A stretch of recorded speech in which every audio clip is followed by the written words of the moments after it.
It's October the 17th, 2019. Two things.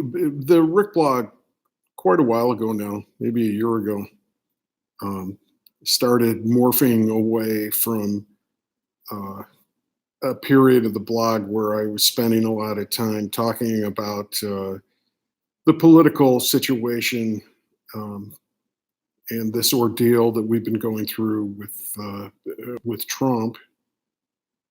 Uh, Two things happened yesterday that inspired this piece that I'm going to read today, uh, but then hopefully it led it to something a little bit broader and deeper than just commenting on the news of the day.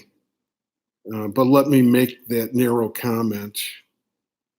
Uh, there are a few things going on that, when Trump, this is the morning after Trump um, had what Nancy Pelosi called a meltdown in the meeting between the Democratic congressional leadership and Trump at the White House. Uh, I'm no doctor, but I think that Trump had a nervous breakdown yesterday. He's in the midst of a nervous breakdown. I wouldn't be surprised if something quite dramatic happened related to his behavior.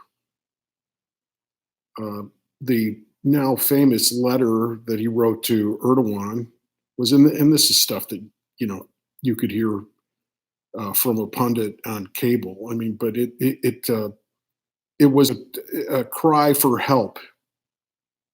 He was saying, "Don't be a tough guy. Don't." I forget the exact words, but don't kill all these people. He's saying it to Erdogan, but he's talking about himself. And he's really crazy to think that this is the person that he goes to try to get a lifeline. And it's been misquoted that he called when he blew up at Pelosi, that he called her a third-rate politician. What he actually said was she was a third-grade politician. And there was an article in Vanity Fair that I saw in my Google News feed in the middle of the night, early this morning, in which they said the writing style of the letter to Erdogan was a third grade level. So he's lashing out. Everything's projection. He doesn't know it rationally, but unconsciously he's coming to grips with who he is. And it's something that's deep-seated within him. And usually when people have nervous breakdowns, they break TV screens or, shoot bullets in the ceiling or something. He broke the Middle East. So there's that. I also have new hope that he's actually going to be convicted in the Senate by the Republicans. I mean, the Republicans to get to the 2/3. Because ironically, is something that John Bolton did, and this was pointed out by a pundit on TV as well, but I thought it really made a lot of sense. Bolton wanted nothing to do with Giuliani's incursions, Trump and Giuliani's incursions, along with other associates, the conspiracy that several people were involved with in the Ukraine. Not out of a sense of moral duty, because I'm certain he's done a lot of things in his career that aren't moral. It wasn't moral outrage, but as an experienced bureaucrat and as a professional, he knew that was trouble.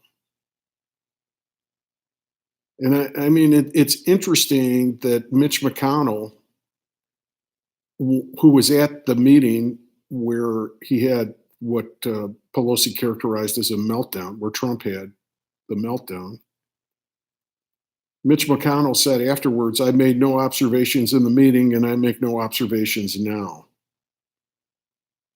So he didn't go into defense mode.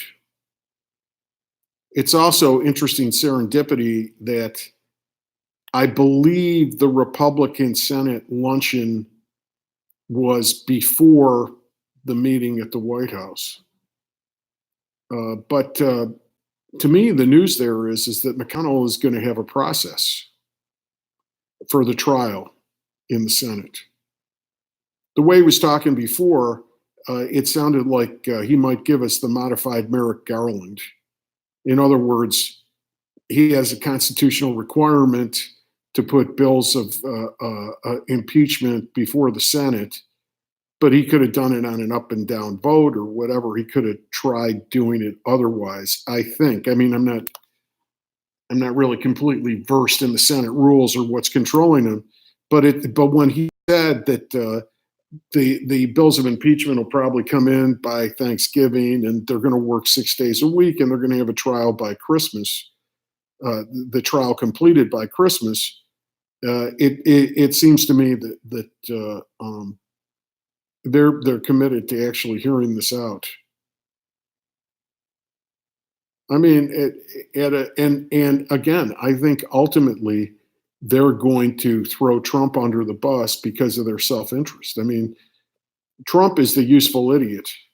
I mean, it's Putin and now apparently Erdogan. They bribe him and they also manipulate him.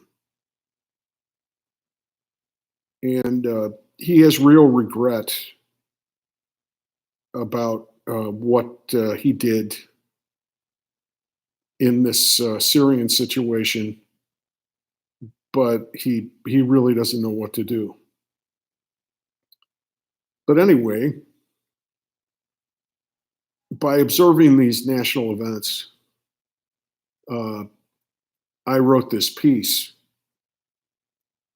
which hopefully has applications beyond this moment. 10/17/19, blood on hands, semicolon, atonement. The blood, asterisk. Only quick deaths included here, nothing slow moving like addiction to initially prescribed opiates or disease related to climate change or enforced poverty or abuses of the criminal justice. Double asterisk. The sudden violent deaths are only included here, not the slow rolling homicides aren't any bloody.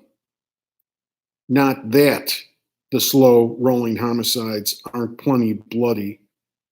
But really, how can you itemize all of the violence, loss, and pain of this American carnage? The Kurds, Bahamians, Puerto Ricans, Central American immigrants and refugees, babies in jails, El Paso Walmart shoppers, and other incited acts of domestic terrorism, mass shootings by mentally ill people should be included after the asterisk. Rivers of blood, dead rotting rivers of blood, dead rotting fish floating on the surface of stagnant rivers, the American apocalypse. The hands. It's all a joke. I know more than the professors and generals and doctors and lawyers. Just win, baby. Money and broads. My group is the best group. Sensation, yes. Feeling, no. Everybody does it. I don't care. Fuck politics, ethics, morality, community, meaning. Everything is bullshit. I hate what I envy. I just want to be entertained. The salesman kisses my ass. I like it. I mock the truth. Atonement. I saw what this was. I told other people. The ones who knew sat with me. We warmed each other by the dumpster fire. The others wouldn't listen. They made me angry.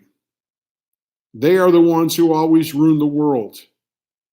Their arrogance, disrespect, and condescension oppressed me. Oppression is a great teacher.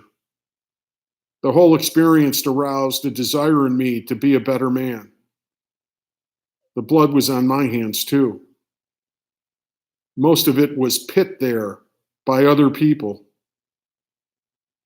A little is my own doing, very little. A droplet on hands drenched in blood.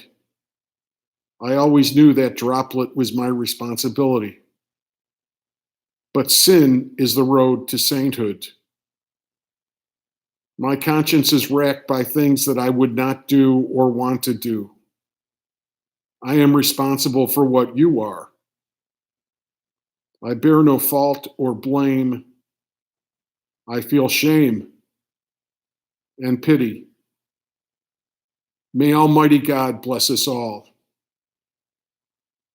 The rings of hell are precincts of heaven. I long for the turmoil of the world. Maybe I will understand you more this time. You have really gone to hell without me. You rejected me. I said no to you. Now I return to you to be there with you. My personal suffering has ended. Now I bear yours. I will teach you and prosecute you and rehabilitate and heal you. And if those avenues are denied me, I'll stand by you and contemplate you in silence. A man atones with mankind. Our boundaries are obliterated beyond time and space, beyond me and you.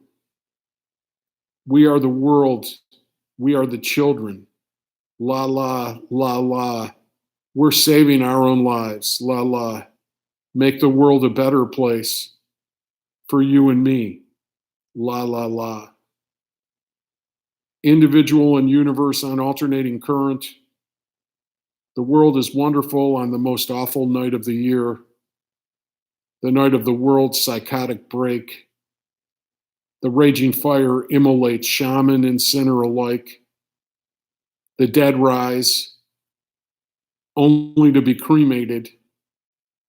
Zombies and townspeople, indistinguishable.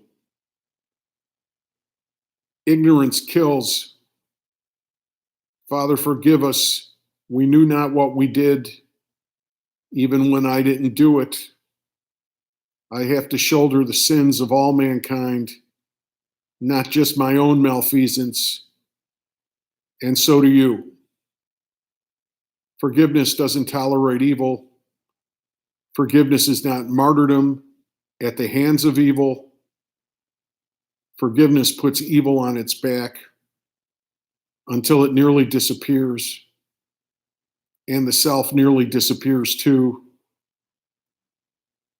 replaced by nearly complete peace with regard to every individual matter.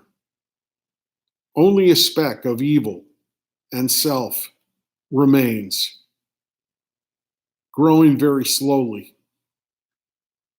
until the ritual must begin again. Copyright 2019, Richard Thomas.